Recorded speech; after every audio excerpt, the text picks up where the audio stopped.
Hey, you guys, welcome to Naughty Love Movement. I'm your host, Nikki, bringing you the latest on trending topics, celebrity gossip, and recaps on all your favorite reality TV shows. Before we get into today's videos, please remember to hit that like, subscribe, bell button so that you can be notified whenever I update content to my channel. Tonight's recap is on Life After Lockup. Tonight's episode starts off with Lacey, Shane, and John. As you all know, last week, Lacey demanded that Shane take a lie detector test to prove that he's not lying and cheating behind her back. And long and behold, we find out Shane has been on OnlyFans selling pictures and videos of himself to men and women. But Shane was a little embarrassed about this. He didn't want everybody to know how he was getting money. And he mentioned that, Lacey's the one that taught me how to do this. She's the one that showed me because she is on OnlyFans, and so she's really popular on there. So I thought that was quite interesting. Here it is. You started him off, told him how to do it. Now you're using it as a weapon and throwing it in his face and basically trying to humiliate him. But guys, Lacey wants her cake and eat it too. She's going to do anything to keep this threesome going.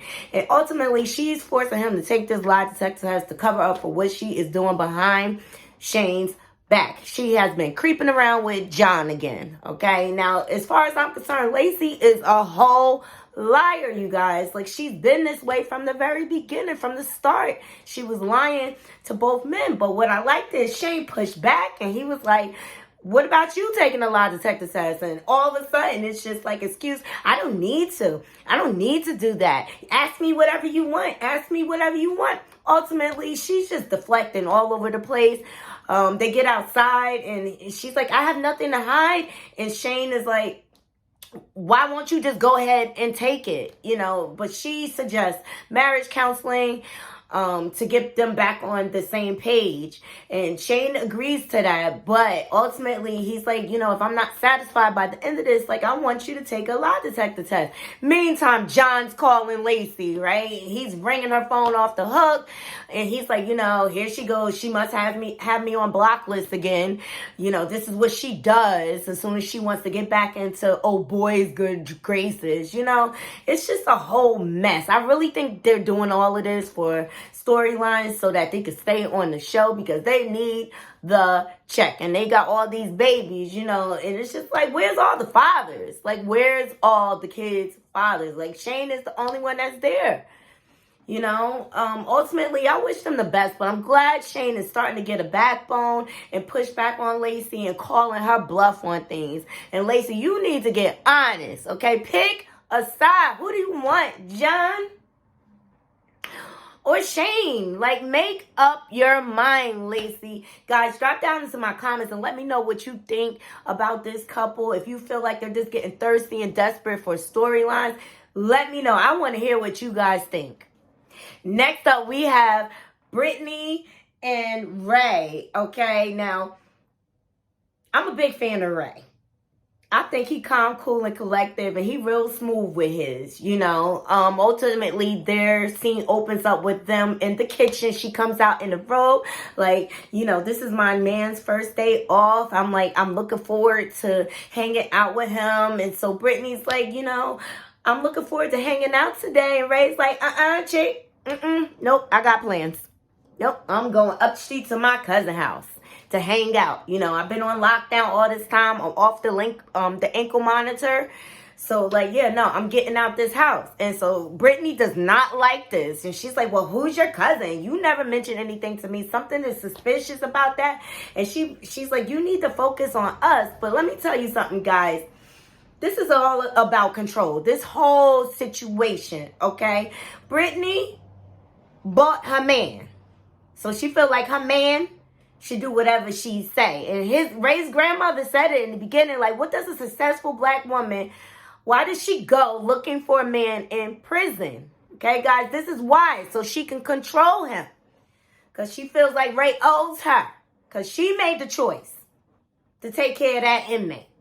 So now she feel like he indebted to her forever. But Brittany doesn't like the fact that he's going out. So she's poking at him like, oh, you're so dressed up. Where are you going? That's just for your cousin's house. Well, what do you plan on doing? And he's just ultimately girl, I'm not trying to argue with you, but I'm going out. Whether you like it or not. And I'm like, go ahead, Ray, stand up for yours. Like, you ain't gonna pimp this. You ain't gonna be pimping me over here, sis. I don't care. I love you and all. But I'm a free man now.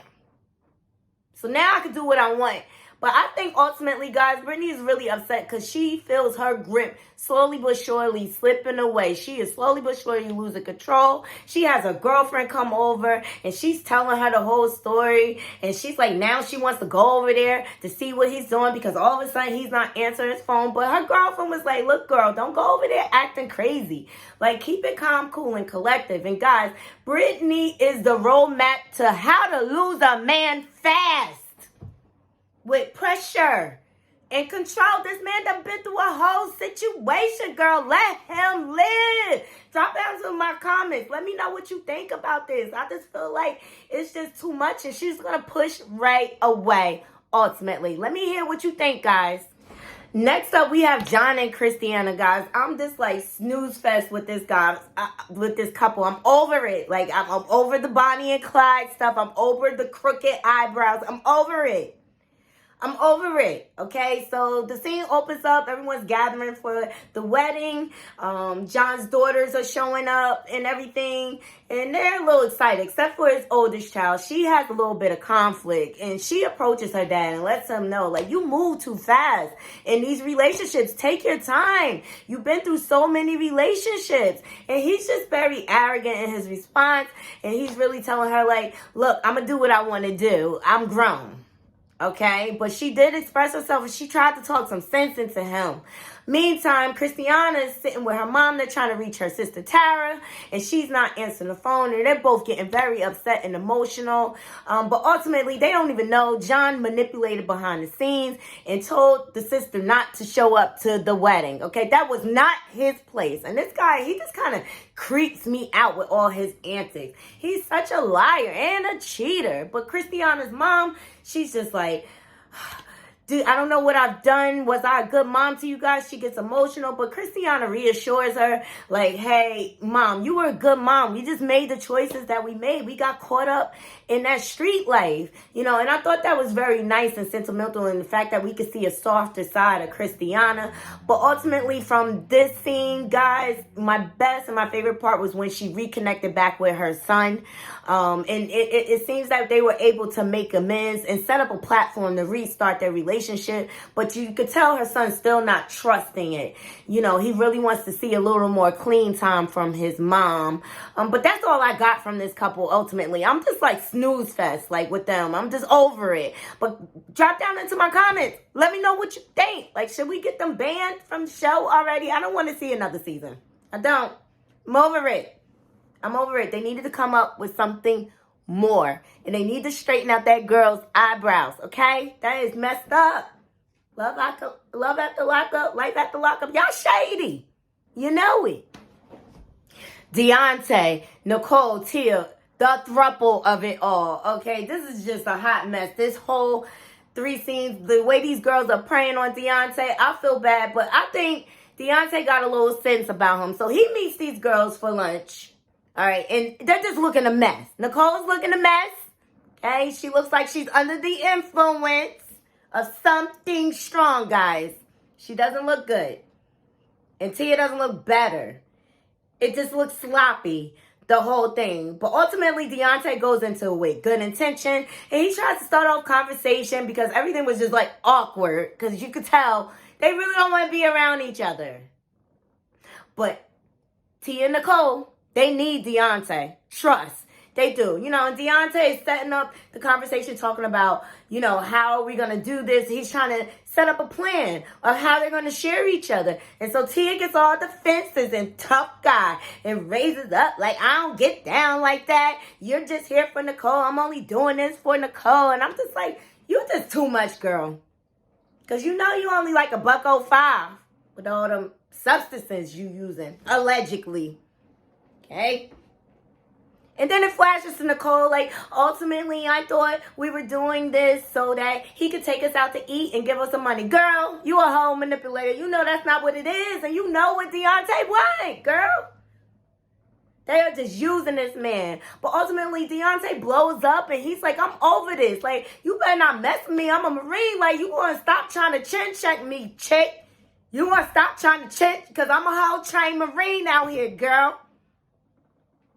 But ultimately, Deonte walks away, and I'm glad he did. Like, you deserve better than that, Deonte. You already know, like, Nikki over here in Jersey, I will treat you right, honey. Come holler at your girl. But guys, drop down to my comments. Do you feel like these girls are really taking advantage? Because it's all over the internet. These girls are trying to scam everybody, trying to get people to cash app money, everything. So drop down to my comments and let me know. Let me know what you think. Like, let's find Deonte a good girl. There's plenty of sisters, Deonte, that want you. Okay? You a career man. We got you. And last but not least, I don't even want to do this couple. I'm just over it. Lisa and Stan. I'm over his toupee. And I'm over her extensions. I don't know who told them they was cute. But this is just a whole con scheme. Lisa been plotting on him. Okay? She don't even want him. She want her little friend that showed up. Like, just let that man go. Stop trying to humiliate him. He old. He miss his wife. He just want to have fun. You know, she just still trying to play games, though. Set him up and catfish him and everything. And he has no idea. She asked him for money to go out with her little girlfriend. And he's like, what? Well, I only can give you $70 is all I have. That's it? The girl's like, that's it, girl? What you got? What you bringing to the table? You lucky he giving you that. I'm over them. They fake. They fake. Stay in the con too. He be conning. But I'm over them. I don't want to talk about them. Take them off. Cut. Thank you for joining me for the recap of Life After Lockup this week. Please drop down into my comments and let me know what you think. Also, you will find at the end of this video, I'll post all my social media platforms so that you can bring me your real Love After Lockup stories. I for one, have a real live one. Let's share. I look forward to seeing you for my next video. Thank you, guys.